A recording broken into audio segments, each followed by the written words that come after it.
Thank you all so much for stopping by today. So I wanted to make this quick video because one of the main things that I wanted to share in here is that throughout the gardening journey, throughout the different gardening season, although you may not intend to do some things, but as I was getting ready to plant this bed, and we're going to plant this with some leafy greens, we're going to put some celery, some onions, and we're going to put some flowers in here. If I have enough space, I will add one of the new herbs that I started from seed, which is Zatar. I hope I am pronouncing it right, but I'll put the spelling on there. But we'll see how much room we have, because we had a couple of cone flowers that were in here. And so for us, what cone flowers do is they die back during the when it starts to get colder. But I do see one that is right here, and we had one right there, and I'll try to put some pictures up to show you how the cone flowers look. I absolutely love this cone flower, and oddly enough it's red, but it was just so pretty in the garden. But let me walk around to the other side, because what I do want to show you is some things that I am going to have to think about replacing, hopefully by next gardening season.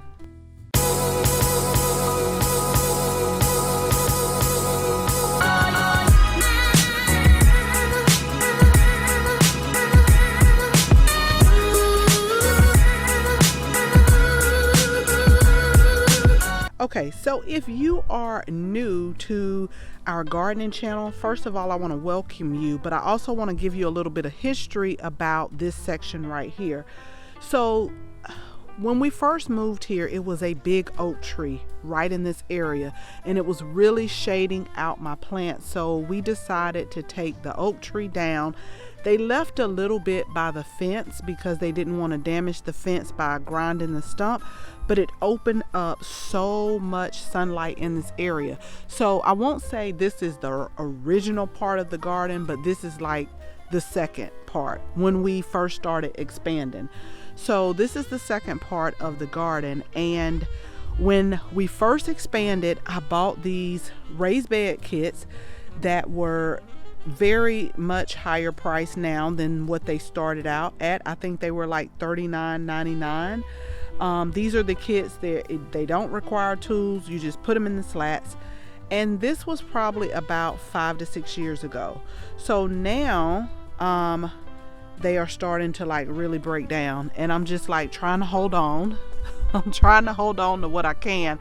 But yeah, they're starting to break down. So this is, and let me show you this up here so y'all see how it's doing. And it's doing it on one side, but you can't put them in the slats again because the wood is starting to rot.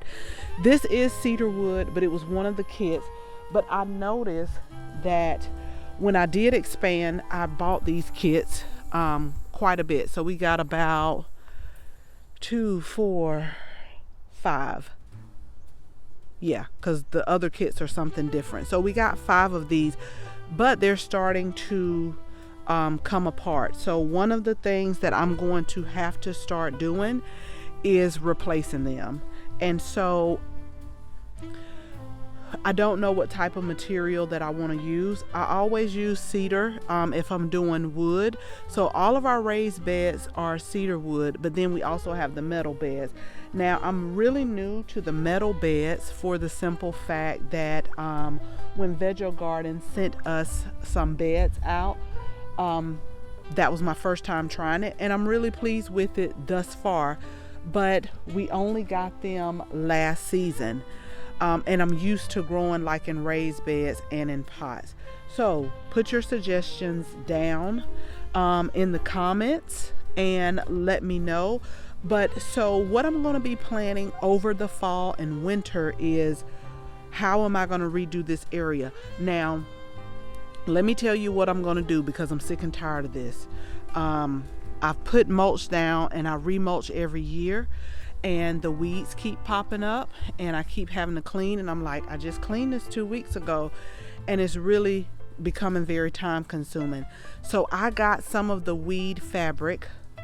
I will try to I'll just put the name down at the bottom of the screen because I can't think of it right now, but I'm going to layer that with the weed fabric. It's like the woven weed fabric, and then I'm going to put this is cypress mulch. Then I'm going to put the cypress mulch down, because I am trying to time how long it takes me to do certain things in the garden, and I have been over here in this area way too many times.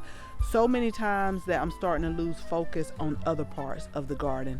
So we are going to put some weed fabric all over in here, and we're going to try it out that way, because that is a way that I can save time and do other things that need to be done in the garden besides weeding just about every day when I come out, because it's new weeds to pop up. And I won't call them weeds, they're just plants that I don't want to be growing here. I want to use this as a walkway. So that's what we're going to do, but I'll keep you posted. Make sure you hit the subscribe button so you can be notified, and you'll see the journey of me putting all of this down and redoing it. The same with the new part of the garden over here. We're going to do the same. I know I just created this last season, but I'm going to do the same because I still see weeds popping up. So we're just getting ready to plant this bed right here, but I just want to show you sometimes there are unexpected expenses. I thought I could hold on a little bit more. Now don't get me wrong, I'm going to hold on until spring season, but hopefully by next season I'll have what I want to put. And see that, y'all, this loaf about to come down. I've had enough of it. We still, I think I counted the other day, we still got about maybe 10 more loofahs on here. I always try to let them dry on the plant and then pick them, but see, now I'm starting to see new ones come again, and I'm like, okay, the time is up.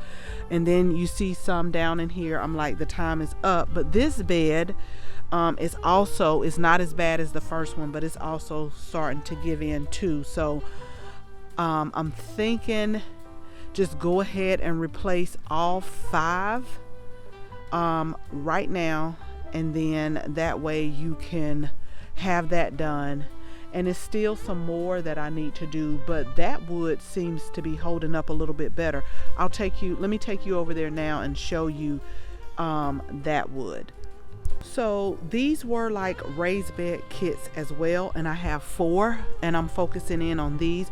They are a little bit thicker, they are cedar, and they were by a different brand, but they're holding up a little bit okay. So I have to make the choice of if I want to do all of it at once, or do I want to do it in stages. So that's going to be based on the material that I use and the cost.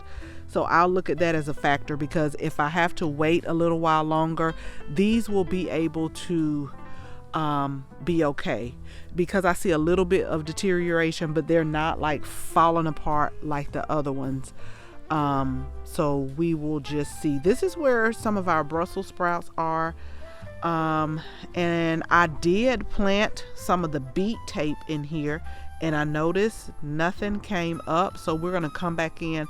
I have some beet seeds, so I'll come back in and just direct sow those. I was planting the beet tape to help me like on thinning, but we'll come back on that one.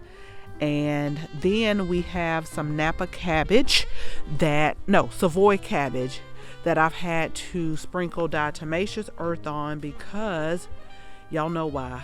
You know why I had to do it. So here over the next few days, I am going to harvest these sweet potatoes, because between them and the loofah, they're out of control. And I need these grow bags for a lot more of my leafy greens.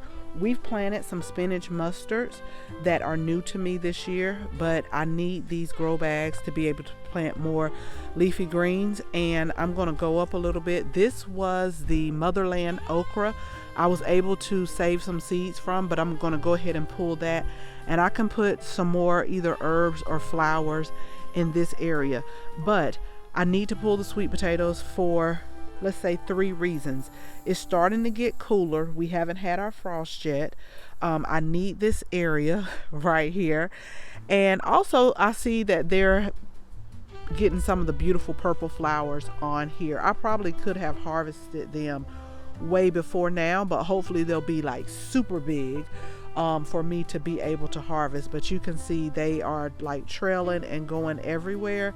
So I'll make sure that I film that when I do, because sweet potatoes do have to have a curing time for them, and we cure them under our patio that is covered outside, kind of like with a plastic bag on it. We let it cure for like 2 weeks. That way it develops the sweetness. But I'll do another video, and also I'll link a video to where we kind of explain that from our last sweet potato harvest. But we still got a lot of stuff to plant in these areas right here. I've pulled up all of the jalapeno peppers, and we're just getting ready to plant our garlic.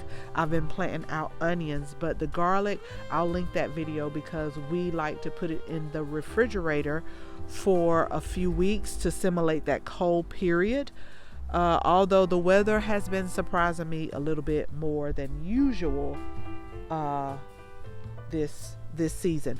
But that area over here is going to be reserved for a lot of our onions and our garlic. I can see in another bed that it must have been some garlic I forgot to pull up, because I see it blooming out again, but we'll get all of that taken care of.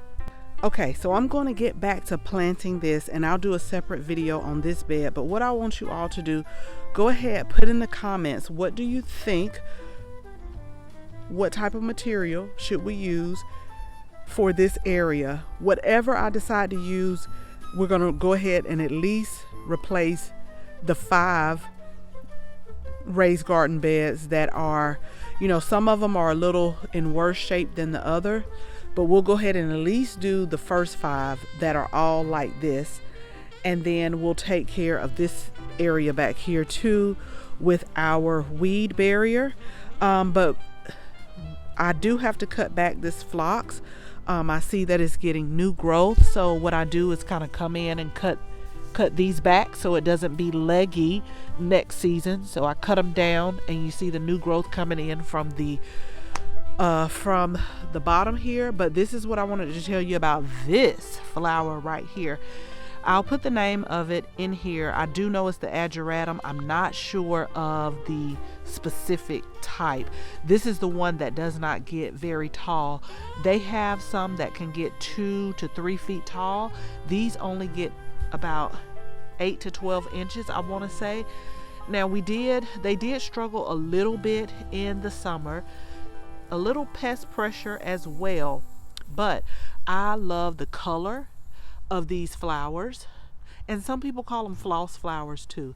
The bees absolutely love them. I should have deadheaded more, but the only reason why I'm going to pull these up, they're annuals too, but next year I want to grow this same variety, but I actually want to put it in the front garden. I think that they would be very pretty up there. Real low maintenance for me. And so those are things that help me garden plan throughout the season. I look at what I grow, especially if I grow something new. How much maintenance was it? How much watering did we do?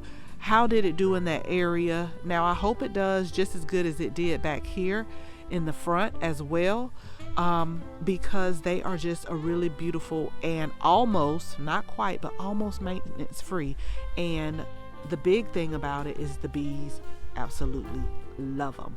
So thank you all so much for watching this video. Make sure you share this video with your family and your friends. And if you're not a subscriber, go ahead, tap the bell, and make sure that you put the notifications on so that you receive all of our notifications every time we upload a new video. Thank you all so much for watching, and until the next video, bye bye.